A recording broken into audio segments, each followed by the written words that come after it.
Dito sa mundo, ito talaga yung totoo, yung realidad na dapat alam mo at ng lahat ng tao.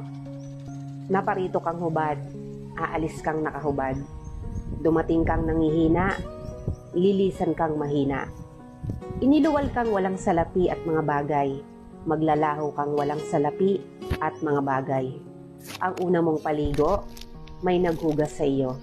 Ang huli mong paligo, may maghuhugas sa iyo. Ito ang buhay, kaya bakit labis ang mali siya, ang inggit, ang pagkamuhi, ang galit at pagkamakasarili. Maging mabait sa lahat at gumawa ng kabutihan. May hangganan ang oras natin sa mundo. Huwag sayangin sa walang kabuluhang bagay.